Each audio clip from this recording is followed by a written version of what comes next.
क्या नीट 2025 के exam pattern में कोई चेंज देखने को मिलेगा? क्या पेपर बहुत ज्यादा डिफिकल्ट आ जाएगा हाई कट ऑफ को देखते हुए, या सिलेबस में कोई चेंज देखने को मिलेगा? तो बेटा मैं बहुत क्लियर कर देना चाहता हूं, नीट 2025 एग्जाम में आपको ऐसा कोई भी चेंज देखने को नहीं मिलेगा।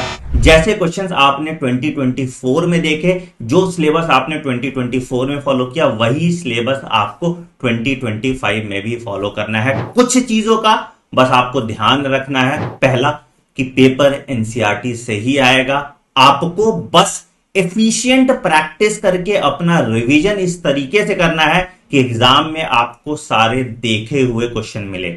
मैं हर साल अपनी क्लास में टॉप 1000 क्वेश्चन कराता हूं और आप देखोगे 90% एक्यूरेसी के साथ मैं नीट एग्जाम का पेपर प्रिडिक्ट करता हूं, और यही प्रिडिक्शन अब आप भी कर पाएंगे मेरे नीट क्वेश्चन बैंक की मदद से।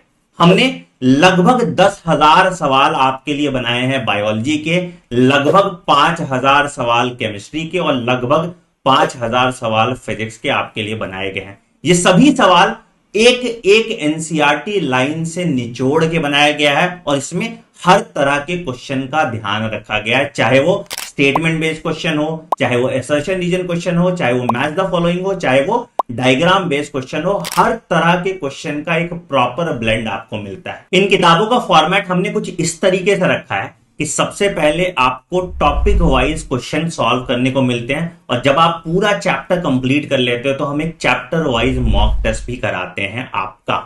इन सभी क्वेश्चन के डिटेल्ड आंसर की और सॉल्यूशन आपको हमारी किताब में मिल जाती है, और साथ ही साथ आप हमारे फंडा बॉक्स ऐप पे इनका वीडियो सॉल्यूशन और इन ऐप प्रैक्टिस भी कर सकते हैं अगर आप कहीं ट्रैवल कर रहे हैं और अपनी किताब भूल जाते हैं तो।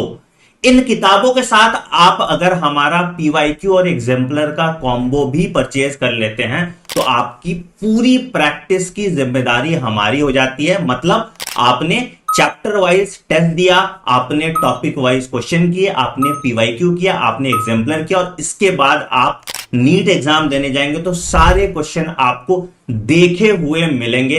ये एफिशिएंट क्वेश्चन सीरीज हमने आपके लिए बनाई है ताकि आपका टाइम वेस्ट ना हो इररिलेवेंट सवाल करने में, और एग्जैक्टली जहां से पेपर बन सकता है उन सभी टॉपिक को कवर करके एक कैप्सूल के फॉर्म में एक प्रैक्टिस क्वेश्चन सेट आपके लिए बनाया गया है। तो फटाफट नीचे दिए गए लिंक पे क्लिक कीजिए और आज ही इस बुक की मदद से अपनी नीट 2025 की जर्नी में चार चांद लगा लीजिए। All the best. Hello students, तो आज हम करने जा रहे हैं D and F block elements के कुछ प्रीवियस ईयर्स क्वेश्चन। तो देखिए पहला क्वेश्चन कहता है इलेक्ट्रॉनिक कॉन्फ़िगरेशन से पहला क्वेश्चन है। The first question is which of the following ions has electronic configuration of AR and 3D6, यानी कि आपका एलिमेंट कौन से वाले कॉन्फ़िगरेशन में रहेगा, इसमें 3D6 में। तो देखिए एक एक करके सारे ऑप्शंस को एक्सप्लोर करिए। देखिए निकल आपके पास होता है एक 3D8 4s2 कॉन्फ़िगरेशन। अगर आपको निकल 3+ दिया है तो ऑब्वियसली ये एक 3D7 कॉन्फ़िगरेशन। उसी तरीके से Fe आपके पास होता है 3D6 एंड 4s2। अगर Fe 3+ है तो ये एक 3D5 कॉन्फ़िगरेशन है। उसी तरीके से Mn होता है आपके पास 3D5 एंड 4s2, तो ये एक 3D4 कॉन्फ़िगरेशन है। कोबाल्ट आपके पास होता है एक 3D7 एंड 4s2, तो कोबाल्ट 3+ कितना हो जाएगा, इट विल बी एक 3D6 कॉन्फ़िगरेशन। तो कौन सा आंसर हो जाएगा आपका, कौन सा 3D6 कौन सी कॉन्फ़िगरेशन है, एक ही है, that is option number D. Option number D will be absolutely correct. ठीक है, नेक्स्ट क्वेश्चन कहता है the electronic configuration of a transition element X in +3 oxidation state is 3D5। ठीक है, कह रहा है what is it's atomic number. देखिए आपको पता है जनरल कॉन्फ़िगरेशन 3D और 4s टाइप का कुछ होता है। आपको देखना है 3D कितना है, ये पहले 5 है। अब आपको क्या करना है, इसमें X है तो 3 इलेक्ट्रॉन डालने पड़ेंगे नॉर्मल एलिमेंट निकालने के लिए, न्यूट्रल। तो पहले तो आप 2 यहाँ पे डालेंगे +1 यहाँ पे, तो ये हो जाएगा आपका 3D6 एंड 4s2। ये क्या है, ये एक आयरन का कॉन्फ़िगरेशन है, और क्या हो जाएगा, atomic number 26। Iron is atomic number 26। Alright, कर लेंगे इस वाले क्वेश्चन को। चलिए अगला क्वेश्चन देखते हैं। कह रहा है जनरल प्रॉपर्टीज से कुछ question. First question is the stability of copper 2+ is more than copper plus salts in the aqua solution due to. ऐसा क्यों होता है, देखिए बिल्कुल एनसीईआरटी की लाइन है, ये एनसीईआरटी की बेटा लाइन है। ऐसा इसलिए होता है हाइड्रेशन एनर्जी बैलेंस कर जाती है कॉपर 2+ के केस में, और वो सफिशिएंट नहीं होती है कॉपर प्लस के केस में। जितना ज्यादा पॉजिटिव चार्ज उतनी अच्छी या फिर उतनी ज्यादा हाइड्रेशन एनर्जी। ठीक है, नेक्स्ट क्वेश्चन कह रहा है which of the following statements are incorrect, इनमें से इनकरेक्ट स्टेटमेंट कौन सा है? तो देखिए पहला है all the transition metal except scandium forms MO oxides which are ionic in nature. ये बात बिल्कुल ठीक है, स्कैंडियम आपका Sc2O3 बनाता है +3 ऑक्सीडेशन स्टेट वाला। ठीक है जी, अगला देखिए कहता है the highest oxidation number corresponding to the group number in a transition metal oxides is attained in Sc2O3 to Mn2O7। बिल्कुल ठीक है, एनसीईआरटी की लाइन कह रहा है देखियो Sc2O3 में कितना होता है आपका +3 होता है Sc, फिर उसके आगे हम बढ़ते रहते हैं, जैसे आपको टाइटेनियम में +4 मिलेगा, उसी तरीके से क्रोमियम में +6 मिलेगा, मैंगनीज में +7 मिलेगा। तो इस तरीके से आप मैंगनीज तक हाईएस्ट ऑक्सीडेशन स्टेट बढ़ती रहती है, ये बात बिल्कुल करेक्ट है। नेक्स्ट स्टेटमेंट से basic character increases from V2O3 to V2O4 to V2O5। देखिए V2O3 आपका एक बेसिक कंपाउंड है और V2O5 एक आपका कैसा कंपाउंड है? It is amphoteric. तो ये तो गलत बात है कि इसका बेसिक कैरेक्टर इंक्रीज हो रहा है, this is absolutely wrong.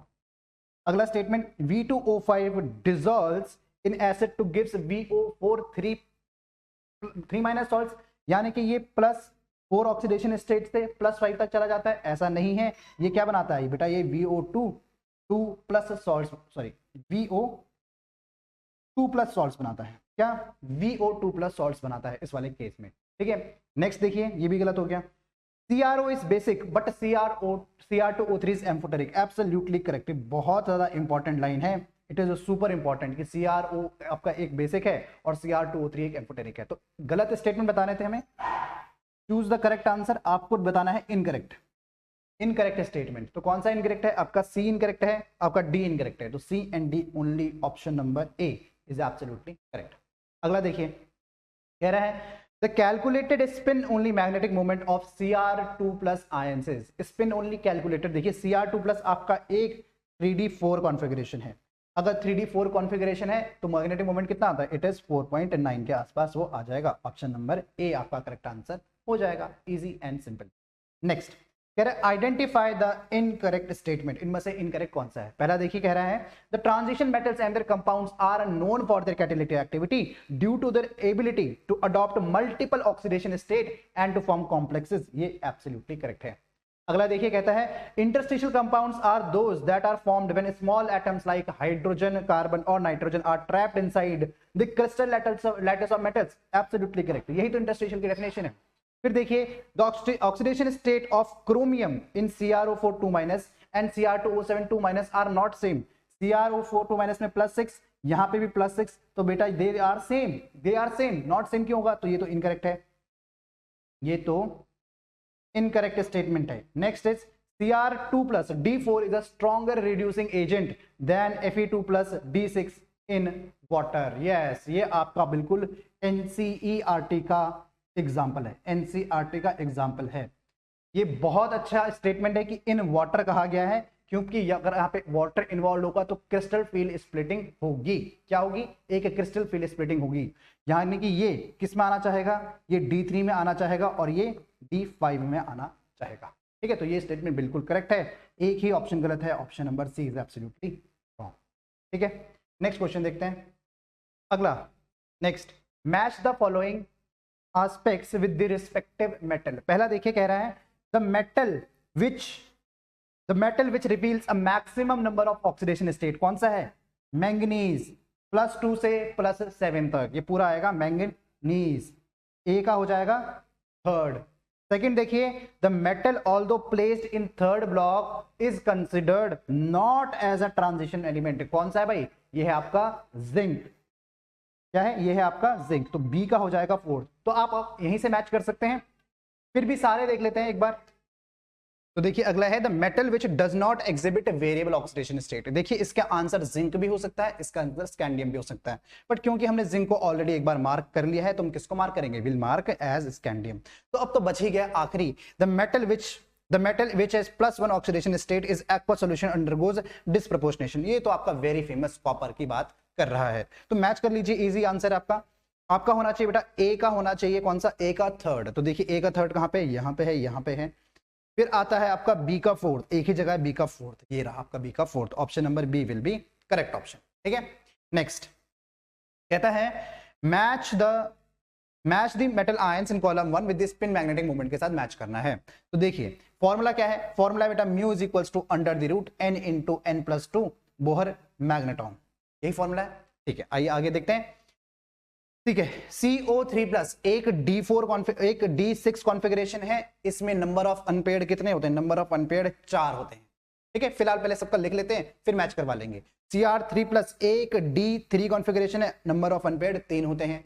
Fe3 plus एक D5 कॉन्फ़िगरेशन है, नंबर ऑफ अनपेयर्ड 5 होते हैं। Ni2 प्लस एक D8 कॉन्फ़िगरेशन है, नंबर ऑफ अनपेयर्ड 2 होते हैं। तो बस अब आपको मैच करना है। देखिए 4 अंडर द रूट, अगर 4 हो तो कितना आएगा, 4 into 4 plus 2 under the root कितना 24, तो फर्स्ट का आ जाएगा फोर्थ, फर्स्ट को फोर्थ से मैच कर दीजिए। बाकी आप सबको ऐसे ही मैच कर सकते हैं। देखो फर्स्ट का फोर्थ कहां पे, यहां पे और यहां पे। सेकंड का देखिए क्या है D3, यानी कि 3 इंटू 3 प्लस 2 यानी कि अंडर द रूट 15, ये आंसर आना चाहिए। तो अंडर द रूट 15 कहां पे है, सेकंड का हो चुका है फिफ्थ, तो सेकंड का हो चुका है फिफ्थ, ऑप्शन तो आपने मैच कर ही लिया है, बाकी आप सीधे सीधे मैच कर सकते हैं। ठीक है, नेक्स्ट क्वेश्चन कहता है which one of the following ions exhibit d transition and paramagnetism as well.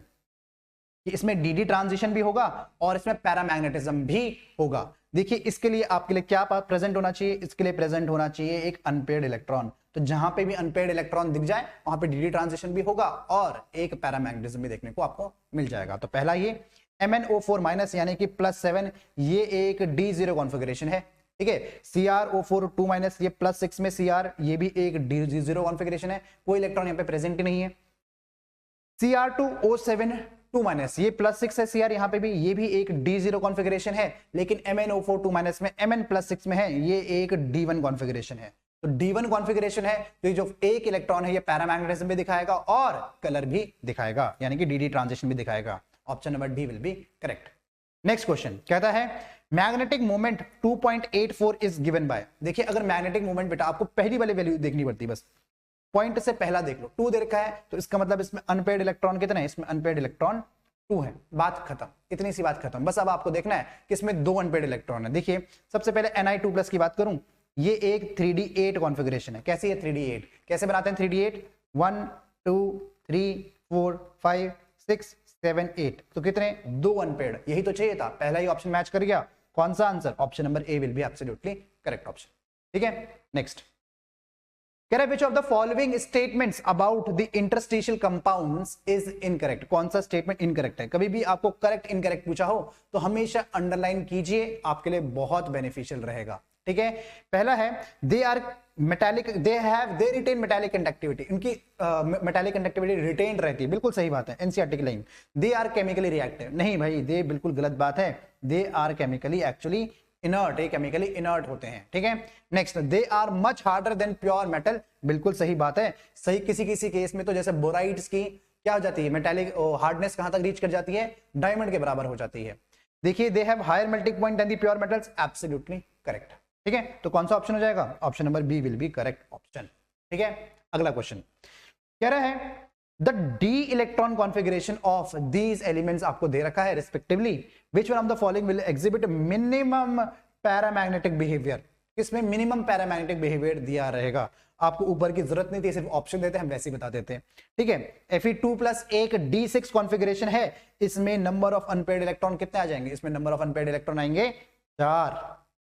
ठीक है, क्रोमियम एक D4 कॉन्फ़िगरेशन है, इसमें नंबर ऑफ अनपेयर्ड भी 4 आएंगे, यानी कि इनका पैरामैग्नेटिज्म दोनों का बराबर है। अगला देखिए CO2 प्लस, बेटा ये एक D7 कॉन्फ़िगरेशन है, इसमें नंबर ऑफ अनपेयर्ड आएंगे 3। Mn2 प्लस एक D5 कॉन्फ़िगरेशन है, क्या है, एक D5 कॉन्फ़िगरेशन है Mn। तो क्या पूछा है हमसे, will exhibit minimum paramagnetic behaviour D5, तो कौन सा हो गया, एक ही है जो सबसे कम वैल्यू दे रहा है, कौन सा है, option number B will be absolutely correct option. Next question है for the following transition element, successive transition element the stability of +2 oxidation state will be there in which of the following. देखिए ये एक difficult question है, कैसा है, अगर इस chapter की बात करूं एक डिफिकल्ट क्वेश्चन है, क्योंकि ये डायरेक्ट ट्रेंड आपको कहीं देखने को नहीं मिलेगा, आपको थ्रू ग्राफ पता करना पड़ेगा। आप थ्रू ग्राफ पता करेंगे, कौन सी वैल्यूज देखेंगे, आप देखेंगे E naught values, E naught values देखेंगे तो आपको पता चलेगा कि Mn की ही सबसे ज्यादा है। ठीक है भाई, तो इसमें आ जाएगा Mn, फिर आयरन, फिर क्रोमियम एंड देन कोबाल्ट। तो इसका ये वाला आंसर ठीक हो जाता। आपको बहुत माइन्यूटली देखना पड़ेगा एनसीईआरटी की ग्राफ, एक स्पेशली टेबल जहां पे दे रखी है। ठीक है, नेक्स्ट कह रहा है which of the following pairs has the same size. अरे भाई इसे क्या बोलते हैं, ट्विंस भी बोलते हैं। ठीक है, ट्विंस, जिरकोनियम एंड हॉफनियम। ठीक है, next which one of the following ions is the most stable in aqueous solution. देखिए अगर स्टेबिलिटी की एक्वस सोल्यूशन में बात करूं तो आप एक जनरल चीज पकड़ के चल सकते हैं कि जितना ज्यादा अनपेयर्ड नंबर ऑफ इलेक्ट्रॉन्स होते हैं उतनी ज्यादा उसकी स्टेबिलिटी एक्वस सॉल्यूशन में। ठीक है, तो लिख लीजिए कहीं पे डायरेक्टली, ये जो इनकी जो स्टेबिलिटी है वो क्या है, it is directly proportional to what, number of unpaired electrons, number of unpaired electrons, कि कितने उसमें ज्यादा अनपेयर्ड इलेक्ट्रॉन्स हैं। तो क्रोमियम 3+ की बात करें बेटा, ये एक D3 कॉन्फ़िगरेशन है तो इसमें 3 अनपेयर्ड है। Ti3+ ये D1 कॉन्फ़िगरेशन है तो इसमें 1 अनपेयर्ड है। V3+ ये एक D2 कॉन्फ़िगरेशन है तो इसमें 2 अनपेयर्ड हैं। और Mn3+ एक D4 कॉन्फ़िगरेशन है तो इसमें 4 अनपेयर्ड हैं। तो कौन सा आंसर हो जाएगा, option number D will be absolutely correct. ठीक है जी, नेक्स्ट देखिए, कहता है the d electron configurations of these compounds are this much, which of the following aqua complex will exhibit minimum paramagnetic behavior। किसमें हमको मिनिमम पैरामैग्नेटिक बिहेवियर देखने को मिलेगा। इस टाइप का क्वेश्चन हमने अभी किया था, एक बार फिर से कर लेते हैं। देखिए फिर से वही बात कि Fe2+ है एक D6 और इसमें 4 अनपेयर्ड। ठीक है, Cr2+ एक D4 कॉन्फ़िगरेशन है, इसमें भी 4 अनपेयर्ड है। Ni2+ अब ये एक D8 कॉन्फ़िगरेशन है और इसमें 2 अनपेयर्ड है। और Mn2+ इसमें D5 कॉन्फ़िगरेशन है और 5 अनपेयर्ड है। ठीक है, तो कौन सा आंसर सबसे कम कहां दिखा आपको, बी में ही है। ठीक है, तो मिनिमम बताना था, मिनिमम ये रहा आपके लिए। ठीक है, मैक्सिमम कौन सा है, Mn वाला मैक्सिमम। नेक्स्ट क्वेश्चन कह रहा है in which of the following pairs are both ions coloured in aqueous solution. दोनों के दोनों क्या है हमारे, कलर्ड है, यानी कि एक ना एटलीस्ट दोनों में एक एक अनपेयर्ड इलेक्ट्रॉन्स तो होना ही चाहिए। पहला देखिए Ni8 एक D8 है, इसमें 2 अनपेयर्ड हैं। Ti3+ D1 कॉन्फ़िगरेशन है, इसमें 1 अनपेयर्ड है। तो ये बात बिल्कुल ठीक है, दोनों ही कलर्ड होंगे। ठीक है, बाकी ऑप्शन अगर मैं देखूं तो देखो कौन से कलर्ड नहीं होंगे। Sc3+ बेटा ये एक D0 कॉन्फ़िगरेशन है, कैसी D0, तो ये कलर्ड नहीं होगा। Cu+ एक D10 कॉन्फ़िगरेशन है, ये भी कलर्ड नहीं होगा। नेक्स्ट देखिए Sc3+, ये तो मैंने अभी भी बताया ये D0 कॉन्फ़िगरेशन है। अगला देखिए कहता है copper sulphate dissolves, colour change कर देते हैं, copper sulphate dissolves in excess of KCN to give. हाँ ये पहले बहुत रिएक्शन पढ़ाई जाती थी, अब आपके सिलेबस का पार्ट नहीं है, बट स्टिल पढ़ा PYQ है तो एक बार देख लेते हैं। कह रहा है कॉपर सल्फेट की आपने बेटा रिएक्शन करवानी है KCN के साथ। तो देखिए इसका तो आपको याद ही रखना पड़ेगा, ये आपका आता है K3CuCN4 प्लस K2SO4। बैलेंसिंग कर लेंगे, इस टाइप का कंपाउंड आपको देखने को मिलता है, CuCN4 3- या फिर K3CuCN4। कौन सा ऑप्शन है, ये नहीं हो सकता, ये तो 2- है, 3- भी कोई ऑप्शन है, हाँ 3- का ऑप्शन ये रहा, option number B absolutely correct option. Next कह रहे थे aqueous solution containing which one of the following ions will be colourless. इनमें से कौन सा कलरलेस होगा, यानी कि जिसमें नो अनपेयर्ड या फिर नो डी, या तो नो डी, ऐसा नहीं लिखते हैं, इसको ऐसे लिखते हैं, दो ही केस में होगा, या तो हमारे पास D0 होगी या फिर D10 होगी, बस इतना ही लिखना है। ठीक है, या फिर आपको ये भी लिख सकते हो वो T2G3 भी, T2G6 भी हो सकती है, लेकिन वो हम कोऑर्डिनेशन में देखेंगे, फ्री आयंस में नहीं देखेंगे। तो आप पहला ही देखेंगे Sc3+ क्या है, ये एक D0 कॉन्फ़िगरेशन है, इसी में क्या आ जाएगा, ये कलरलेस आ जाएगा। Option number A will be correct option.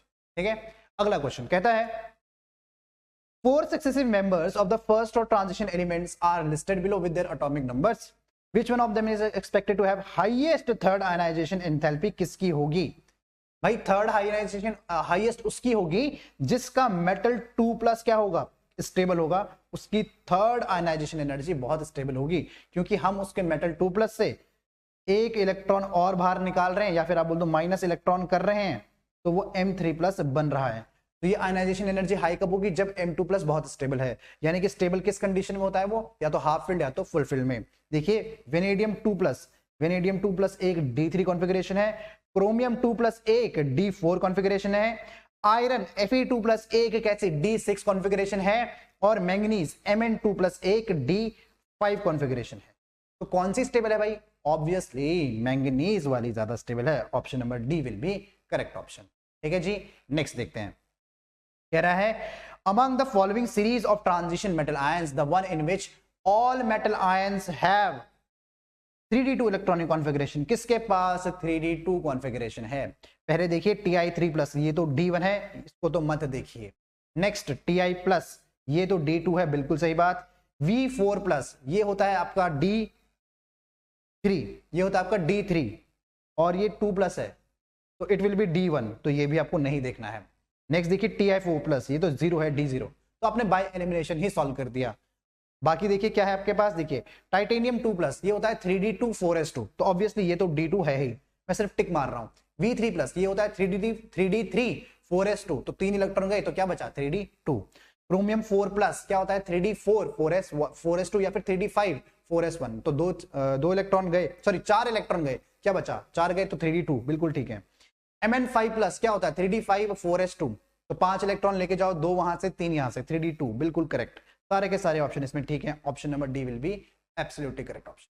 Next देखें, अगला कहता है which one of the following characteristics of the transition metal associated with their catalytic activity। क्या होता भाई, क्यों दिखाती हैं ये कैटालिटिक एक्टिविटी? क्योंकि ये अपना ऑक्सीडेशन स्टेट चेंज कर सकती हैं। They have variable oxidation states, that is why. Next question कहता है the basic character of transition metal monoxide follows the order. याद रखिए, आपके जो स्टार्टिंग में होते हैं 3D में, यानी कि इस साइड जो होते हैं बेटा, वो थोड़े से क्या होते हैं, वो थोड़े से बेसिक होते हैं और बेसिसिटी डिक्रीज करती रहती है, और लास्ट में जैसे जिंक ऑक्साइड तक आते आते जैसे जिंक ऑक्साइड पे आ पाएंगे, तो ये आपका थोड़ा सा एसिडिक यानी कि थोड़ा सा एम्फोटेरिक टाइप के कैरेक्टर पे दिखाते हैं। कैसे? एम्फोटेरिक से, यानी कि जो आपके थर्ड फोर्थ फिफ्थ वाले ग्रुप वाले होंगे वो ज्यादा बेसिक होंगे, ठीक है, क्योंकि उसमें मेटालिक कैरेक्टर भी ज्यादा है ऑब्वियसली।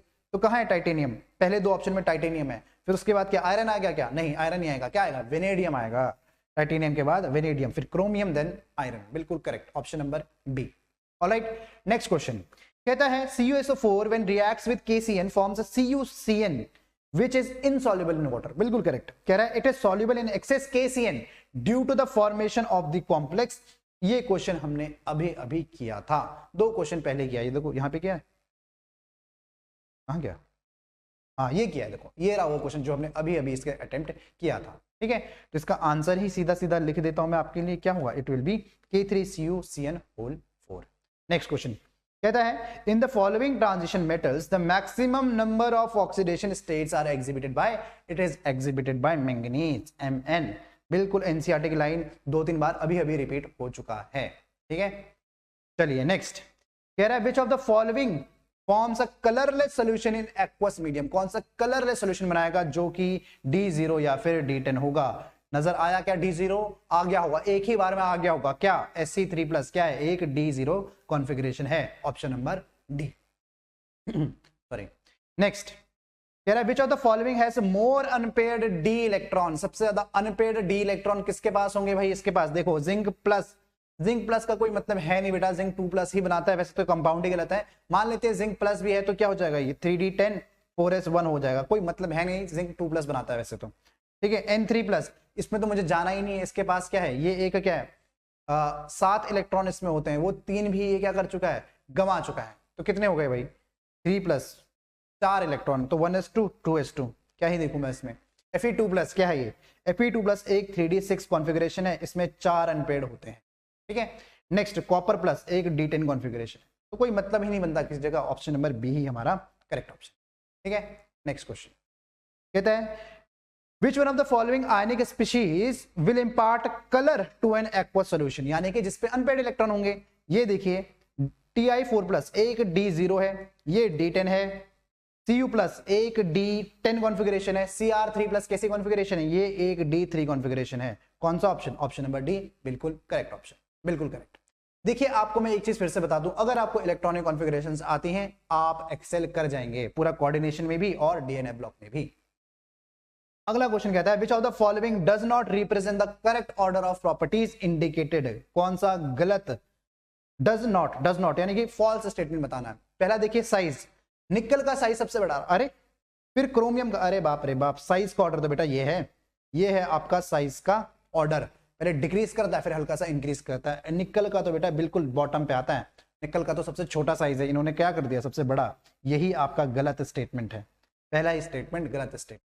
अगला देखिए size, scandium, titanium, chromium, manganese, बिल्कुल ठीक है, साइज ऊपर से नीचे डिक्रीज कर रहा था, यहाँ पे निकल आया सबसे नीचे, ऊपर स्कैंडियम, लास्ट में जिंक, थोड़ा सा बढ़ा हुआ। ठीक है, कह रहा है अनपेयर्ड इलेक्ट्रॉन Mn2+ में 5 होते हैं, इसमें 2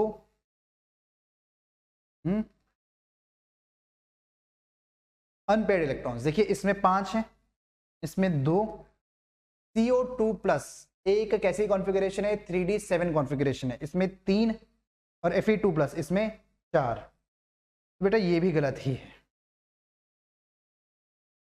ये एक्चुअली ये स्टेटमेंट गलत है, अनपेयर्ड इलेक्ट्रॉन नहीं होगा, ये भी गलत ही मुझे नजर आ रहा है। नेक्स्ट देखिए Fe2+, इसमें भी अनपेयर्ड इलेक्ट्रॉन लिखा है, हाँ तो ये अनपेयर्ड वाला इलेक्ट्रॉन होगा, ये कुछ और है। देखिए ये है D6, यानी कि इसमें अनपेयर्ड निकालते हैं, देखो इसमें 4 अनपेयर्ड, CO2+ यानी कि 3D7, इसमें 3 अनपेयर्ड, 2 अनपेयर्ड और 1 अनपेयर्ड, ये तो बिल्कुल करेक्ट है। तो ये अनपेयर्ड इलेक्ट्रॉन नहीं लिखा होगा, ये कुछ और स्टेटमेंट होना चाहिए। तो इसका आंसर अभी इसका प्रेजेंट सिचुएशन में इसका answer both A and C होना चाहिए। ठीक है, next question, cuprous compound such as CuC, यानी क्यूपरस यानी कि +1 ऑक्सीडेशन स्टेट वाले, कॉपर की +1 oxidation state is cuprous compound. ठीक है, Cn and CuSN are the only salts stable in H2O due to, ऐसा क्यों होता है, क्योंकि इसकी हाइड्रेशन एनर्जी बहुत ज्यादा होती है due to high hydration of Cu+ ions. ठीक है, अगला ठीक है, the common oxidation state of titanium is, देखिए ये क्वेश्चन बहुत पहले पूछा गया था AIPMT 1994 में।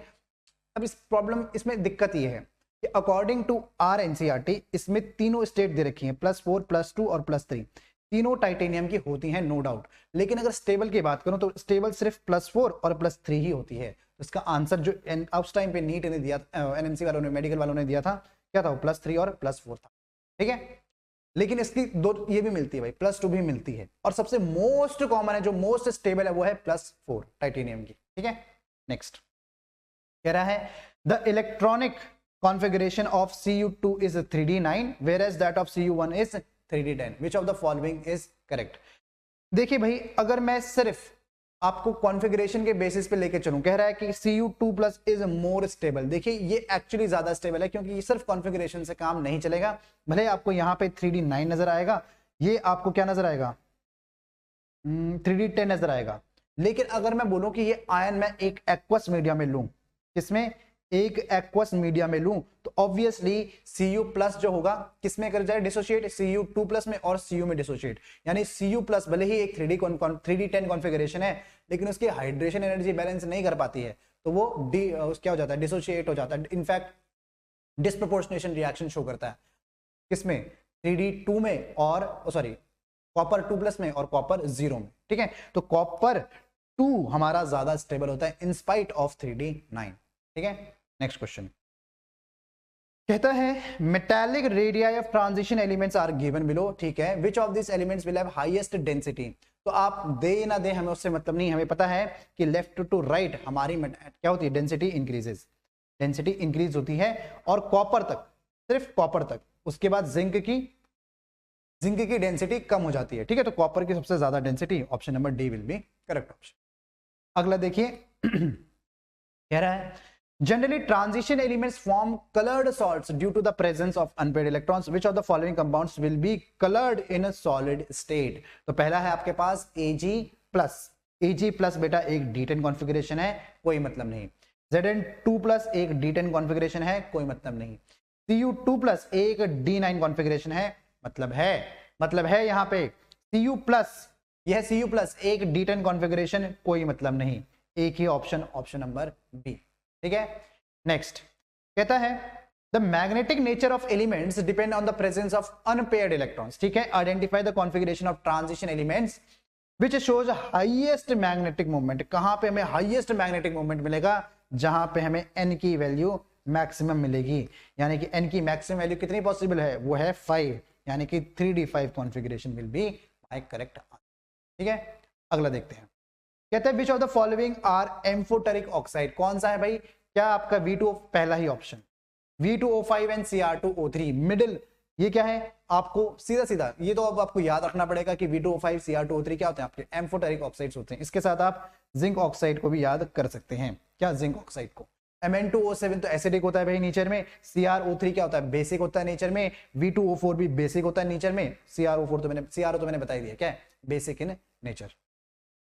अगला देखिए, कह रहा है interstitial compounds are formed when small atoms are trapped inside the crystal lattice of metals, which of the following is not characteristic property of interstitial compounds। ये क्वेश्चन रिपीट हुआ है। कह रहा है they have high melting points in comparison to pure metals, yes, they are very hard, yes, they retain metallic conductivity, yes, they are chemically very reactive, नहीं, they are chemically inert, वो chemically inert होते हैं। अगला कह रहा है the magnetic moment is associated with its spin angular momentum and orbital angular momentum। बिल्कुल सही बात है, spin only magnetic moment of Cr3+। देखिए Cr3+ एक D3 कॉन्फ़िगरेशन है, कैसी D3, अगर D3 आ गया तो Ne की वैल्यू अनपेयर्ड इलेक्ट्रॉन 3, तो आंसर मेरा 3.9 के आसपास आता है, पहले 3 फिर उसके बाद 0.9। बस कौन सा option, option number B will be correct option.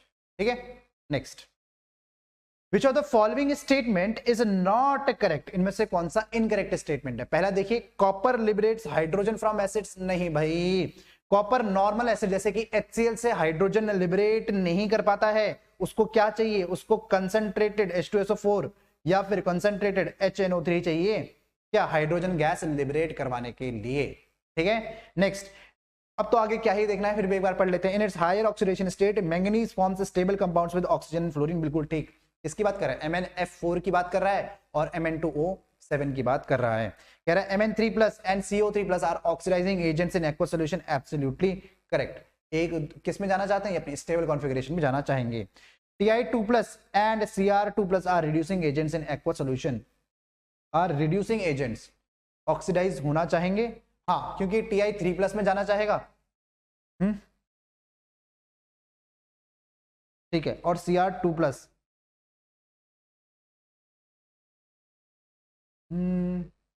Ti का एग्जाम्पल, Ti2+ का एग्जाम्पल एनसीईआरटी में नहीं है, बट आप चलो वैसे याद रख लीजिए, Cr2+ is reducing in nature, yes, ये ऑक्सीडाइज होना चाहता है, इनफैक्ट, अरे नहीं, बिल्कुल ठीक है, एक्चुअली इनडायरेक्टली दिया है, ये आपको Ti4+ में जाने को देखेगा और Cr2+ कहां जाएगा, Cr+6 तक जा सकता है, तो दोनों ऑक्सीडाइज होना चाहते हैं, तो obviously they act as reducing agent, बिल्कुल करेक्ट है, कोई दिक्कत नहीं।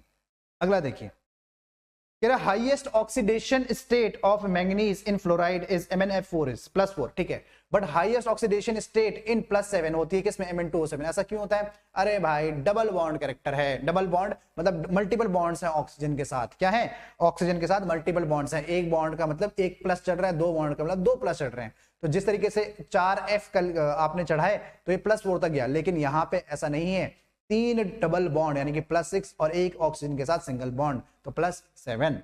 कौन सा option, in covalent compounds fluorine can form single bond only while oxygen forms double bond, yes, यही ऑप्शन नंबर डी ही आपका करेक्ट ऑप्शन है, मल्टीपल बॉन्डिंग ऑक्सीजन की।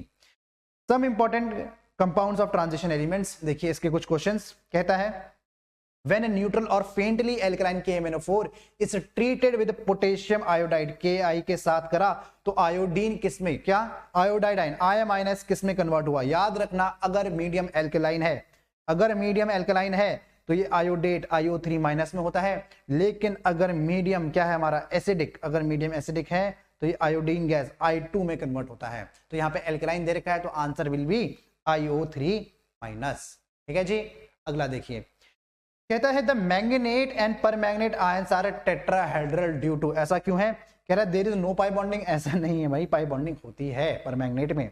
The pi bonding involves overlap of p orbitals of oxygen and p orbitals of manganese, नहीं, orbitals manganese की कैसी होती है, p नहीं होती है, कौन सी होती है, d होती है, d। The pi bonding involves overlap of d orbitals of oxygen, कहां से आई भाई उसके पास, कहां से आई उसके पास, d नहीं आई उसके पास, कह रहा है the pi bonding involves overlap of p orbitals of oxygen with d orbitals of manganese, this statement is absolutely correct। जिसके पास d होंगी उसी का तो ओवरलैप होगा, मैंगनीज के पास d है, ओवरलैप हो जाती है। अगला question, the number of hydrogen bonded water is associated with CuSO4.5H2O is, देखिए क्या बात करें, देखो स्ट्रक्चर कैसे बनता है, इसका स्ट्रक्चर कुछ ऐसे बनता है बेटा, Cu आप देखेंगे H2O H2O H2O और H2O, सल्फेट एक्चुअली यहां से भी सल्फेट आ सकता है, लेकिन हाइड्रोजन बॉन्डिंग ऐसे कैसे होती है, जो आपका वाटर ऑफ क्रिस्टलाइजेशन है वो कुछ ऐसे पड़ा रहता है यहाँ पे H2O, और यहाँ का OHH इसके साथ हाइड्रोजन बॉन्डेड रहता है इस तरीके से। तो हाइड्रोजन बॉन्डेड कितने, इसके H के साथ भी इस तरीके से बॉन्डेड रहता है। कितने वाटर मॉलिक्यूल्स हाइड्रोजन बॉन्डेड है, सिर्फ एक ही वाटर मॉलिक्यूल हाइड्रोजन बॉन्डेड है। तो कौन सा ऑप्शन हो जाएगा, option B will be correct option. ठीक है, नेक्स्ट कहते हैं name the gas that can readily decolourise acidified KMnO4। कुल मिला के इसको जो रिड्यूस करवा दे, यानी कि खुद ऑक्सीडाइज जो हो जाए, वो इसको डीकलराइज करवा देगी। देखिए कार्बन डाइऑक्साइड तो पहले ही +4 में है, ये तो कुछ नहीं कर सकती है। बात करूं मैं P2O5 की, ये +5 ऑक्सीडेशन स्टेट में है, ये कुछ नहीं कर सकता। ये +4 में है, ये +5 में जा सकता है, पर नाइट्रोजन का +5 हमें बहुत रेयर नहीं मिलता है, कोई मतलब नहीं। SO2 भाई ये +4 में है, ये इजीली SO3 +6 में जा सकता है और इजीली रिएक्ट कर सकता है। ठीक है, अगला क्वेश्चन देखते हैं। Hg2 and I2 both when dissolved in water containing I- ions, the pair of species formed is। देखिए आप अगर बेटा HgCl2 प्लस पहले I2 करवाएंगे तो जो मेरे पास प्रोडक्ट बनेगा इट विल बी HgI2। ठीक है, पहली बात तो ये। आप देखिए आपके पास एक्सेस किसकी है, I- की। अगर इसने सिर्फ I- लिखा है, ये एक्चुअली इसकी एक्सेस है। इससे जो कंपाउंड बनता है वो मेरा बनता है Hg। इसमें इसके पास पहले दो I- आएंगे, 2 I- इस पे अटैक करेंगे तो क्या बनेगा HgI4 2-। एक कंपाउंड तो आपका ये बनेगा। दूसरा आपको लास्ट चैप्टर में, यानी कि क्वेश्चन जो अभी सुबह आपको क्वेश्चन बैंक करवाया है, उसमें आपको बताया मैंने कि I2 के साथ जब I- अटैक करता है तो किसकी तरह बिहेव करता है, it behaves as Lewis acid. किसकी तरह बिहेव करता है, एज अ लुइस, ये लुइस एसिड की तरह, ये लुइस बेस की तरह बिहेव करता है, और ये कंपाउंड बनता है मेरा I3-। तो मेरे दोनों कंपाउंड बनेगा HgI4 2- एंड I3-। कौन सा option, option number C will be correct. C बिल्कुल करेक्ट ऑप्शन हो जाएगा। नेक्स्ट क्वेश्चन कहता है which of the following statement is correct when SO2 is passed through acidified K2Cr2O7 solution. इनमें से कौन सा स्टेटमेंट करेक्ट है। देखिए जब भी आप K2Cr2O7 को आप SO2 और H+ से कन्वर्ट करवाएंगे, आपका क्या बनता है, आपका बनता है Cr2 क्रोमियम सल्फेट, यानी कि Cr2O7 Cr2O4SO4 होल थ्राइस, और ये होता है ग्रीन कलर का। कैसे कलर का, ये होता है आपका ग्रीन कलर का, +3 ऑक्सीडेशन स्टेट। कौन सी, +3 ऑक्सीडेशन स्टेट। ठीक है जी, कर लेंगे। ठीक है, तो कौन सा ऑप्शन है, बिल्कुल ठीक। SO2 इज रिड्यूस्ड नहीं, SO2 रिड्यूस नहीं, ऑक्सीडाइज हुआ है भाई सल्फर यहाँ पे। ठीक है, ये +6 में चला गया है +4 से। ऑक्सीडाइजिंग एजेंट है ना यार, तो रिड्यूस कैसे करेगा। द सोल्यूशन टर्न्स ब्लू, नहीं, सोल्यूशन ग्रीन हो जाता है। द सोल्यूशन इज डीकलराइज्ड, नहीं भाई, डीकलराइज भी नहीं हो रहा है, कलर चेंज हो रहा है। कह रहा है the reaction of aqueous KMnO4 with H2O2 in acidic condition gives, क्या देगी। पहली बात तो एसिडिक कंडीशन है, Mn+7 से कहां कन्वर्ट होगा, ये होगा Mn2+ में। It will act as oxidising agent, तो आपका जो बेटा H2O2 है जो ऑक्सीजन -1 ऑक्सीडेशन स्टेट में है, ये क्या हो जाएगा, ऑक्सीडाइज हो जाएगा, और आपकी यानी कि ऑक्सीजन गैस जो कि 0 ऑक्सीडेशन स्टेट में है रिलीज हो जाएगी। तो कौन सा ऑप्शन हो जाएगा, option number B will be. इसका तो हुआ रिडक्शन और इसका हुआ ऑक्सीडेशन। नेक्स्ट कहते हैं which of the following does not give oxygen on heating, कौन नहीं देगा। KClO3 तो देता है, ये तो आपके ऑक्सीजन बनने का प्योरेस्ट मेथड है। क्या है आपके पास, KCl बनता है प्लस ऑक्सीजन बनता है, ये तो बनता ही है। K2Cr2O7, इसमें भी देखिए आपका क्या बनता है, K2Cr O4 plus Cr2O3 plus oxygen, यहां पे भी ऑक्सीजन बनती है, कोई दिक्कत नहीं। जिंक क्लोरेट देखिए आपका यहां पे बनता है जिंक Cl2 प्लस 3O2, कोई दिक्कत नहीं। लेकिन ammonium chromate, ammonium dichromate, ammonium chromate नहीं, अमोनियम डाइक्रोमेट में आपकी बेटा नाइट्रोजन गैस निकलेगी, प्लस आपका Cr2O3 बनेगा, प्लस आपका वाटर मॉलिक्यूल बाहर निकलता है।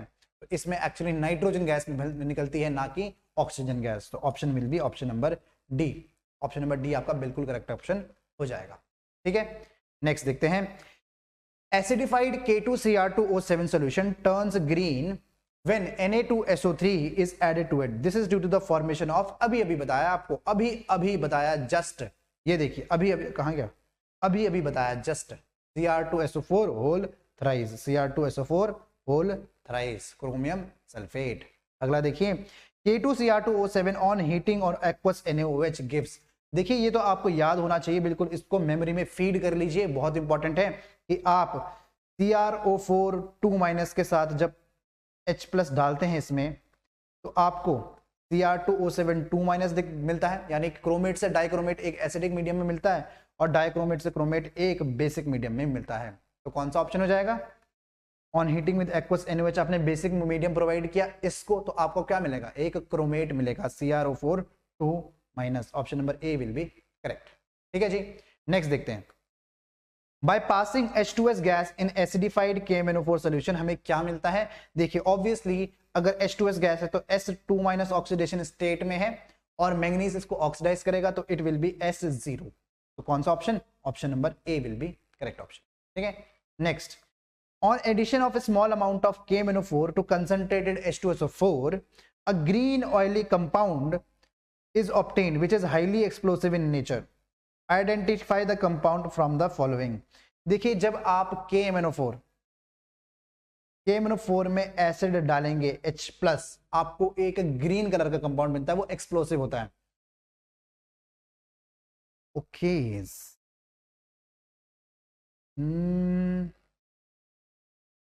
Green oily compound is obtained which is highly explosive in nature. तो देखिए एक हमें हिंट मिल रही है कि अगर वो कंपाउंड हाईली एक्सप्लोसिव हो सकता है तो it could be the oxide, उसका ऑक्साइड बन सकता है। ऑक्साइड तो सब में दिया है, तो कौन सा oxide? It will B Mn2O7। कौन सा ऑक्साइड बनेगा? Mn2O7 will be it's oxide which will be formed. हाँ जी, अगला क्वेश्चन कहता है when KMnO4 solution is added to oxalic acid solution, the decolorization is process is slow in the beginning but become instantaneous after some time। ऐसा क्यों होता है? देखिए इसलिए ऐसा होता है, इसलिए ऐसा नहीं, ऐसा इसलिए होता है कि क्योंकि जो Mn2+ होता है जब आप उसे क्रोमेट ऑक्सैलिक एसिड, क्रोमेट नहीं, जब ऑक्सैलिक एसिड यानी कि C2O4 2- के साथ ऐड करेंगे आपको देखो एक इसमें क्या मिलेगा? Mn एसिडिक कंडीशन में Mn2+ मिलता है। एक बार Mn2+ मिल गया बेटा, ये काम करता है किसकी तरह? ये काम करता है ऑटो कैटलिस्ट की तरह। इस रिएक्शन को स्टार्टिंग में तो ये बनने में टाइम लगा, लेकिन एक बार ये बना तो इस रिएक्शन को जबरदस्त तेज कर देता है, ऑटो कैटलिस्ट की तरह बिहेव करता है। तो ऑप्शन कौन सा हो जाएगा? Mn2+ acts as auto catalyst. ठीक है, नेक्स्ट क्वेश्चन कहता है KMnO4 acts as an oxidising agent in acidic medium, यानी कि the number of moles of KMnO4 that will be needed to react with 1 mole of sulfide ions in acidic solution। बहुत ही simple question है, आपको बस reaction को balance करना है और कुछ नहीं। देखिए आपके पास यहाँ पे एक Mn2+ है और आपके पास सल्फाइड S2- है। आपको क्या करना है? आपको सल्फाइड को S0 पे लेके आना है और Mn को Mn7+ में है और Mn को कहाँ पे? Mn को एसिडिक कंडीशन है तो 2+ पे लेके आना है। देखिए आप इसको बैलेंस करेंगे तो आपको पता चलेगा कि ये तो 2 से कन्वर्ट हुआ है और ये 5 से, तो सीधी सीधी बात यहाँ पे आपको तो पहले 5 लगाना पड़ेगा और यहाँ पे आपको 2 लगाना पड़ेगा। ठीक है, फिर आपको H+ बैलेंस करना पड़ेगा, लेकिन इतनी बात क्लियर है कि यहाँ पे 2 आएगा और यहाँ पे 5 आएगा। कह रहा है दैट विल बी, अब क्वेश्चन कह रहा है the number of moles of KMnO4, इसके कितने मोल्स चाहिए इसको आपको रिड्यूस करवाने के लिए, सॉरी इसको ऑक्सीडाइज करवाने के लिए। तो Mn के कितने चाहिए भाई? देखो Mn के कितने चाहिए? The number of moles again that will be 1 मोल। इसका अगर मैं 1 करूं तो मुझे क्या करना पड़ेगा? 2/5 करना पड़ेगा। अगर इसका 1 है तो Mn का मुझे 2/5 करना पड़ेगा। ये तो इजी हो गया। कौन सा ऑप्शन हो गया? Option number A is absolutely correct option. बस आपको पूरा बैलेंसिंग की भी जरूरत नहीं थी, बस हाफ बैलेंसिंग की यहाँ पे जरूरत थी। ठीक है, नेक्स्ट कहता है KMnO4 acts as oxidising agent in alkaline medium when KMnO4 is treated with Ki, iodine solution is added oxidized to। इस टाइप का क्वेश्चन हम एक बार पहले कर चुके हैं थोड़ी देर पहले। ठीक है, हमने एल्कलाइन में किस में कन्वर्ट हो जाता है? IO3- आयोडेट में, अभी अभी किया था थोड़ी देर पहले। Next when acidified K2Cr2O7 solution is added to SN2+, SN2+ कहाँ चेंज होता है? Because of inert pair effect ये SN2+ में रहता है भाई, और ये SN4+ में कन्वर्ट हो जाता है ऑक्सीडाइजिंग स्टेज। ठीक है, 3+ में क्यों नहीं जाता? Inert pair effect. ठीक है, अगला लेंथेनाइड्स के ऊपर कुछ क्वेश्चंस। कहता है गैडोलिनियम, देखिए बहुत ही इंपॉर्टेंट है गैडोलिनियम। लेंथेनाइड्स में one of the most important compounds is gadolinium. इसमें हर साल कुछ ना कुछ सवाल बन रहा है। Gadolinium has a low value of third ionisation enthalpy because, ऐसा क्यों है? क्योंकि ये इजीली किसमें, देखो ये होता है 4f7 5d1 6s2, तो ये अगर m2 gd2 प्लस किसमें रहेगा? ये रहेगा 4f7 5d1। तो अगर इसको मैं अब gd3 प्लस तक लेके जाऊं तो ये इजीली चला जाएगा ना, 4f7 बन जाएगा, एक स्टेबल कॉन्फ़िगरेशन बन जाएगा, तो इजी होगा यहां से यहां जाना, तो थर्ड आयनाइजेशन एनर्जी स्टेबल हो जाएगी। और ये स्टेबल क्यों है? क्योंकि इसमें एक्सचेंज एनर्जी बहुत ज्यादा है, तो इसका आंसर हो जाएगा, कहीं पे अगर ऐसा लिखो हाफ फिल्ड कॉन्फ़िगरेशन वो भी ठीक है, और हाई एक्सचेंज एंथैल्पी भी करेक्ट आंसर हो जाएगा। ठीक है, नेक्स्ट देखिए, कह रहे हैं gadolinium has low value of third ionisation enthalpy because, अरे देखिए क्वेश्चन बार बार, अभी तो क्या।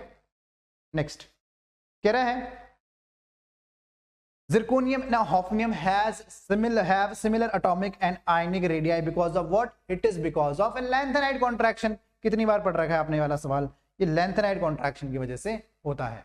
नेक्स्ट देखिए, कह रहा है the electronic configuration of europium, gadolinium and terbium, ये है आपके 3 कंपाउंड, उनके एटॉमिक नंबर भी दे रखे हैं। आपको एटॉमिक अगर नंबर नहीं भी दिए हो तो भी आपको याद होने चाहिए कि इनका इलेक्ट्रॉनिक कॉन्फ़िगरेशन क्या होगा। देखिए EU हाफ फील्ड कॉन्फ़िगरेशन होता है, लेकिन कैसे? ये होता है 4f7 और 6d2, 6d0 and 5d0 and 6s2। अब ठीक करा, आपका जो GD होता है, मैंने अभी भी बनाया, उसमें बस 5d1 ऐड हो जाता है, ठीक है, और 5d8 नाम की कोई 4d8 नाम की कॉन्फ़िगरेशन आपके पास कोई होती ही नहीं है। There is no 4d8। ये थोड़ा ऊपर हो रहा है, इसको नीचे कर दिया जाए, शायद अब आपको बेटर दिखेगा। तो देखिए कौन सी है, पहले से ही आइडेंटिफाई करते हैं।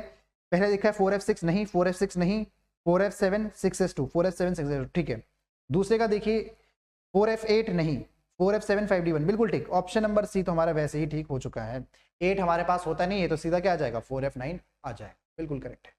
नेक्स्ट देखिए, Which of the following statements are related to lanthanoid is incorrect? कौन सा इनकरेक्ट स्टेटमेंट है? पढ़िए, यूरोपियम शोज +2 ऑक्सीडेशन स्टेट, हाँ जी बिल्कुल। क्यों? देखिए आप इसका रीजन यहां देख सकते हैं, यूरोपियन का इलेक्ट्रॉनिक कॉन्फ़िगरेशन 2 के बाद जाने पे 4s2 बन जाएगा, तो स्टेबल हो जाएगा। The basicity decreases as the ionic radii decreases from promethium Pr to Lu, Pr to Lu। हाँ बिल्कुल ठीक है, बिल्कुल ठीक है, ऊपर से नहीं, ये प्रोमीथियम नहीं है भाई, प्रोमीथियम नहीं है, promethium is PM, misspelled by me, promethium is PM. ठीक है, तो हाँ कुल मिला के तो ये तो बिल्कुल ठीक है, स्टेटमेंट तो ठीक है कि ऊपर से नीचे जाने में आपकी बेसिसिटी क्या होती है? डिक्रीज होती है, बिल्कुल करेक्ट। कह रहे all lanthanums are much more reactive than aluminium, all lanthanums are much more reactive than aluminium.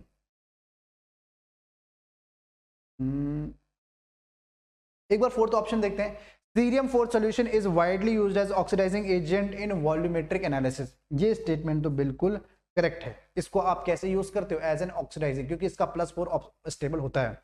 एक बार थर्ड, ऑब्वियसली थर्ड हमारा बाय एलिमिनेशन इनकरेक्ट हो गया है, बट फिर से पढ़ लेते हैं कि all lanthanoids are much more reactive than aluminium. नहीं जी, जहां पे एक तो ऑल वर्ड आया, मुझे इससे बहुत प्रॉब्लम है। जहां पे ऑल वर्ड आता है तो आपको भी प्रॉब्लम एक्चुअली होनी चाहिए। इसमें सारे के सारे लैंथेनाइड्स बोल रहा है कि एल्यूमिनियम से ज्यादा रिएक्टिव होते हैं, ऐसा नहीं, ऐसा नहीं है। खासकर कुछ जो बहुत ज्यादा स्टेबल हो गए हैं, बहुत ही ज्यादा जो पहले से स्टेबल हैं, वो क्यों इससे रिएक्टिव होंगे? जैसे कि आप मान लीजिए लुटेटियम एक स्टेबल कंपाउंड है, वो क्यों ही इससे ज्यादा रिएक्ट हो जाएगा? ठीक है, तो ये तो गलत स्टेटमेंट हो गया, option number C will be incorrect. ठीक है, अगला कह रहा है gadolinium belongs to 4f series, its atomic number is 64, which of the following is correct electronic configuration? अभी तो किया था बेटा, अभी किया था। ठीक है, next, because of lanthanide contraction which of the following pairs of elements have nearly same atom? बस वही पढ़ रहे हैं, जिरकोनियम और हॉफनियम, यही चलता आ रहा है। कहाँ है जिरकोनियम और हॉफनियम? जिरकोनियम और hafnium. Reason for lanthanide contraction क्या है? क्यों होती है lanthanide contraction? Poor shielding of f orbitals. ठीक है, इनफैक्ट 4f ऑर्बिटल्स की पुअर शील्डिंग, अगर 5f की हो तो वो एक्टिनाइड कॉन्ट्रैक्शन। ठीक है, next, which of the following lanthanide ions is diamagnetic? आइए निकाल के देखना पड़ेगा कौन सा इसमें डायमैग्नेटिक है। देखिए अगर कहीं पे मेरे पास 4f0 या 4F14 आ गया तो अपने आप ही डायमैग्नेटिक हो जाएगा। तो एक काम, मुझे सारे देखने की जरूरत नहीं, मुझे ये पता होना चाहिए कि 4F0 कहां पे हो सकता है। देखो वो सीरियम 4+ पे हो सकता है, ठीक है, सीने पर नदियां प्रेम की समाई, वो लैंथेनाइड की बात करिए तो लैंथेनम तो आएगा भी नहीं। या फिर अगर मैं लास्ट वाले की बात करूं Lu, अरे तुम ये भी, हाँ अगर मैं Lu की बात करूं तो Lu के कंपाउंड हो सकता है। Lu कहीं दे रखा है, Lu कहीं नहीं दे रखा है। सीरियम 4+ पे दे रखा है, नहीं 2+ पे दे रखा है, तो ये तो नहीं है। यूरोपियम 2+ और Sm2+, ये तो डायमैग्नेटिक हो ही नहीं सकते। ये तो एटॉमिक नंबर, अच्छा दे भी रखा है, एटॉमिक नंबर 62 है, ये एटॉमिक नंबर 63 है। ये एक 4F6 कॉन्फ़िगरेशन है, ये 4F, देखो ये 4F6 है, ये 4F7 कॉन्फ़िगरेशन है, ये तो हो ही नहीं सकता। लेकिन YB को अगर आप देखेंगे, ये आपका 4F14 कॉन्फ़िगरेशन है। कैसी कॉन्फ़िगरेशन है? ये आपकी एक 4F14 configuration and 6S1 configuration है। तो ये भी आपका नहीं होता। एक और नहीं होता, Lu 4F14 एंड 6S2, तो कितना हो गया 71 एंड 61 एंड 5D1, तो कितना हो गया? इट इज 54 57, हाँ बिल्कुल correct, absolutely correct.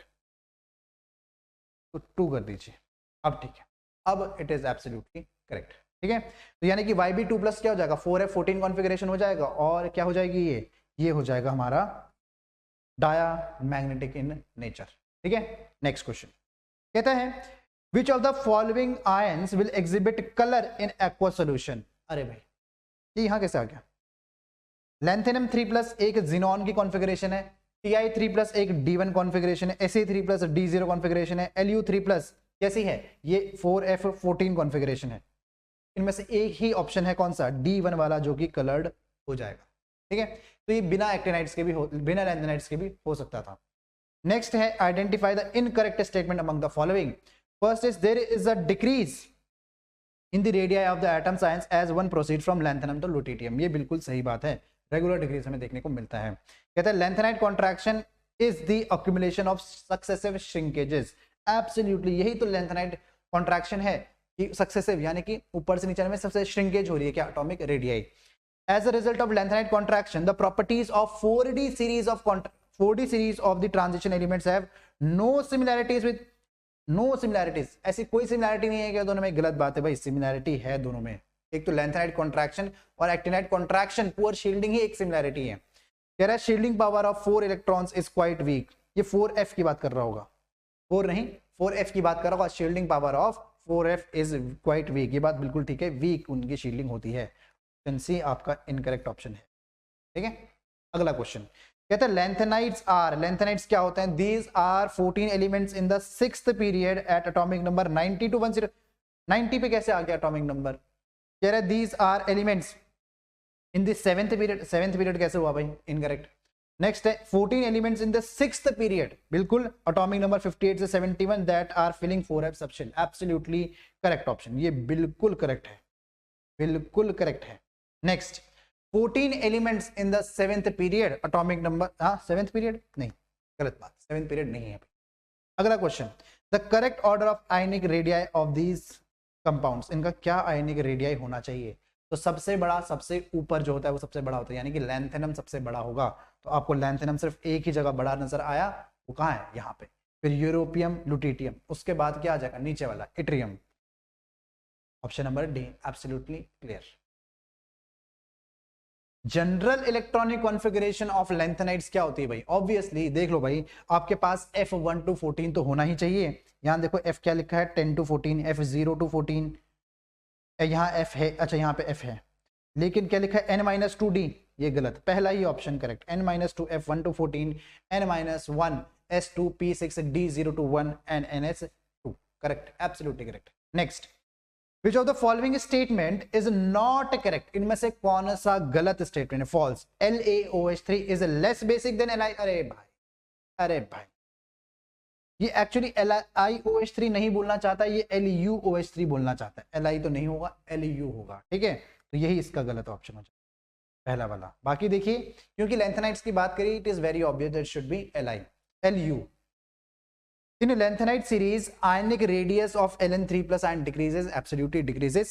Lanthanum is actually an element of transition series rather than lanthanide, ये बिल्कुल सही बात है।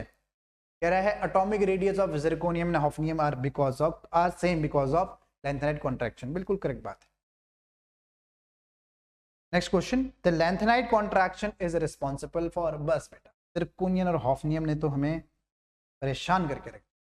Next, among the lanthanoids the one obtained by synthetic method is, कौन सा होता है? It is a promethium, PM, it is promethium जो कि सिंथेटिक मेथड से बनता है, and it is also the lanthanide which is radio active, ये आपका रेडियो एक्टिव भी है, कैसा है? It is also radio active in nature. अगला क्वेश्चन कहता है which of the following oxidation state is most common for all lanthanoids, कौन सी होती है? Ln+3, लैंथेनाइड्स के +3 ऑक्सीडेशन स्टेट बहुत ज्यादा कॉमन होती है। अगला, although zirconium belongs to 4D transition series and hafnium belongs to 5D transition series, even they are show similar physical and chemical properties, अरे यार उनका एटॉमिक रेडियस क्योंकि सिमिलर होता है लैंथेनाइड कॉन्ट्रैक्शन की वजह से। आइए एक्टिनाइड्स पे आते हैं। फाइनली हमें अब जिरकोनियम और हॉफनियम नहीं देखना पड़ेगा। कह रहा है the reason for greater range of oxidation states in actinides is attributed to, क्यों होती है? क्योंकि एनर्जी लेवल बहुत पास हैं, किसके? 5f 6d एंड 7s के। तो क्या है? हाँ ये रहा option number C, 5f 6d and 7s energy levels have comparable energies, बहुत कम एनर्जीज होती हैं, तो जंपिंग इज वेरी इजी। ठीक है, अगला, more number of oxidation states are exhibited by the actinides than by the lanthanides.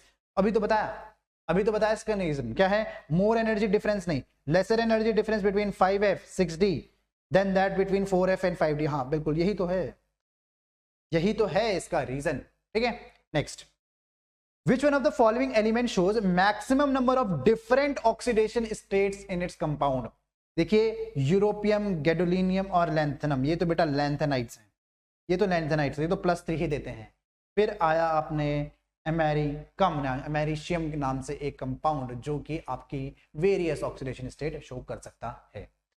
अगला देखिए, एक्टिनाइड्स क्या होते हैं? इनमें synthetic element, all are synthetic नहीं, ऑल नहीं, some are synthetic, include element 104 नहीं, 103 तक ही होते हैं।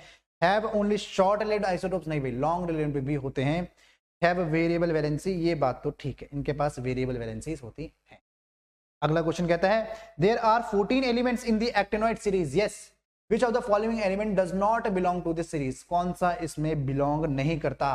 देखिए यूरेनियम करता है, नेप्टूनियम, फर्मियम, ये सब करते हैं, लेकिन ये आपका थूलियम TM नहीं करता, TM नहीं करता है इसको belong. Thulium does not belong to, कहां गया? Does not belong to this series, actinoid को ये बिलोंग नहीं करता है थूलियम। ठीक है, अच्छा ये है क्या? This is actually lanthanide, right. Next question, why is HCl not used to make the medium acidic in oxidative reaction of KMnO4 in acidic medium? देखो क्यों होता है ऐसा? क्योंकि HCl Cl2 वेपर्स में कन्वर्ट हो जाता है। It is very dangerous and it is a very fast reaction, हमें उसे मॉनिटर नहीं कर पाते हैं और उसको हम इजीली यूज नहीं कर सकते इस काम के लिए, ऑक्सीडेशन के लिए। कह रहा है both HCl and KMnO4 act as oxidising agent, नहीं भाई, ऑक्सीडाइजिंग एजेंट तो KMnO4 ही है। कह रहा है KMnO4 oxidises HCl into Cl2 which is also an oxidizing agent। हाँ ये बात ठीक है कि Cl2 is an oxidizing agent, but हाँ ये बात बिल्कुल ठीक है कि HCl को Cl2 में ऑक्सीडाइज कर देता है, बिल्कुल करेक्ट, एब्सोल्युटली करेक्ट। नेक्स्ट देखिए, कह रहे KMnO4 is a weaker oxidizing agent than HCl, ये गलत बात है और इसका मतलब भी नहीं है यहाँ पे कुछ। कह रहा है KMnO4 act as reducing agent in the presence of HCl, ऐसा कुछ भी नहीं है। अगला क्वेश्चन एप्लीकेशन बेस्ड है कि देखिए इनकी क्या क्या एप्लीकेशंस है। देखिए V2O5 वेनेडियम पेंटॉक्साइड कहाँ पे यूज होता है? ये होता है आपका कॉन्टैक्ट प्रोसेस में। कहाँ पे? कॉन्टैक्ट प्रोसेस, यानी कि जहाँ पे SO2 को SO3 में कन्वर्ट करना पड़ जाए। ऑप्शन नंबर ये कहाँ है? ऑक्सीडेशन ऑफ SO2, हाँ ये रहा। तो आप ऐसे भी मैच कर सकते हैं, वैसे ही, अच्छा ठीक है, बाकी मैच कर लेते हैं। ये रहा आपका बेटा जिगलर नाटा कैटलिस्ट। क्या जिगलर नाटा कैटलिस्ट किसके लिए यूज होता है? पॉलीमराइजेशन। इसके लिए पॉलीमराइजेशन ऑफ इथाइन या फिर इथाइलीन, सॉरी इथीन या फिर इथाइलीन। तो सेकंड का कौन सा हो जाएगा? फोर्थ। तो देखिए फर्स्ट का तो ऑप्शन तो मैच हो गया फर्स्ट का, हाँ बिल्कुल ऑप्शन नंबर ए मैच हो चुका है। बाकी भी देख सकते हैं PDCl2। PDCl2 आपका किस चीज के लिए होता है? इथाइन से इथेनॉल बनाने के लिए PDCl2। निकल कॉम्प्लेक्स ऑब्वियसली पॉलीमराइजेशन में यूज होता है, ठीक है। निकल को पॉलीमराइजेशन मतलब आप इससे एक्चुअली रिडक्शन के लिए यूज होता है। These are actually catalytic reduction के लिए। पहले आप इसमें एल्काइन से एल्कीन, फिर एल्कीन से एल्कीन बनाएंगे। Next question, in the silver plating of copper, silver plating of copper यानी कि के, ठीक है, is use instant of AgNO3। ऐसा क्यों है? देखिए कह रहा है a thin layer of Ag is formed on Cu। ऐसा नहीं है। देखिए आप कभी भी लेयरिंग करते हैं, आप क्यों करते हैं? ताकि कोई चीज उसको रिएक्शन उसके साथ ना हो पाए, ठीक है। लेयरिंग जब भी होगी, चाहे गैल्वेनाइजेशन हो, चाहे सिल्वर प्लेटिंग हो, हम चाहते हैं कि आपके अकॉर्डिंग टू इलेक्ट्रोकेमिस्ट्री एक कंपाउंड दूसरे को रिड्यूस ना कर पाए। यानी कि जो आपकी लेयरिंग हुई है वो एक इनर्ट, दूसरे जो भी अटैक करने वाला है उसके खिलाफ इनर्ट बिहेवियर शो करे। कह रहा है मोर वोल्टेज इज रिक्वायर्ड। ऐसा कुछ भी नहीं है। देखिए Ag+ ions are completely removed in the solution. नहीं, कह रहा है less availability of Ag ions as copper can not displace Ag from AgCN whole twice ion. ये बात बिल्कुल ठीक है कि सिल्वर प्लेटिंग कॉपर में ये क्यों यूज होता है? क्योंकि less availability of Ag+ ions, यहां पे जो Ag+ आयंस होंगे वो इजीली डिस्प्लेस कर सकते हैं कॉपर को। लेकिन लेकिन लेकिन यहां पे जो सिल्वर आयंस है बेटा, यहां पे जो सिल्वर आयंस हैं वो तो किस में है? वो कोऑर्डिनेशन स्फीयर में है। वो अपनी आइडेंटिटी अब लूज कर चुके हैं। वो आइडेंटिटी किसकी होगी? वो AgCN होल ट्वाइस की एज आइडेंटिटी होगी। तो ये बात बिल्कुल ठीक है। Option number D absolutely correct है। अगला देखिए, कह रहा है which one of the following elements is responsible for oxidation of water to oxygen in biological process. आप बायोलॉजी के स्टूडेंट्स हैं, आप इसका आंसर मुझसे अच्छा जानते हैं। कौन सा एलिमेंट होता है? मैंगनीज होता है, जो करवाता है क्या? हाइड्रोलिसिस ऑफ वाटर, और वहां से ऑक्सीजन निकलती है, ठीक है। सॉरी, मैंने क्या बोला? हाइड्रोलिसिस ऑफ वाटर नहीं, वो करवाता है ऑक्सीडेशन ऑफ वाटर, और वहां से क्या? ऑक्सीजन रिलीज होती है, ठीक है। अगर आप बायो अच्छे से पढ़ते हैं तो Mn का फंक्शन तो ये हो गया। तो बताइए Mg2+ का क्या फंक्शन है और कहां पे मिलता है? आप फाउंड वेयर? कमेंट में बताइए मुझे करके, ये कहां मिलेगा। देखते हैं आप कितनी बायोलॉजी पढ़ते हैं। कह रहे हैं stainless steel contains iron and. देखिए जनरली स्टेनलेस स्टील में, नॉर्मली अगर मैं स्टील की बात करूं बेटा, तो उसमें मेरा आयरन प्लस कार्बन प्रेजेंट होता है। और स्टेनलेस स्टील में क्या होता है? मेरे पास आयरन तो होता है, थोड़ा सा कार्बन, उसके साथ हम निकल और क्रोमियम भी थोड़ा सा डाल देते हैं, ठीक है। तो it should be carbon plus निकल और क्रोमियम, या फिर टंगस्टन भी कभी कभी डल जाता है। तो कौन सा ऑप्शन हो जाएगा? कार्बन तो कहीं दे ही नहीं रखा है, कोई बात नहीं। देखिए निकल और क्रोमियम एक जगह होगा। हाँ, ऑप्शन नंबर ए में है निकल और क्रोमियम, ठीक है। इसी के साथ आपकी PYQs भी खत्म हो चुके हैं DNF ब्लॉक करके। आप पहले, इट इज हाईली रिकमेंडेड कि आप NCERT रिव्यू इसका देखिए, ठीक है, फिर आप इसको अटेम्प्ट कीजिएगा। कोई भी क्वेश्चन आपका नहीं अटके, ठीक है। That was all for this session.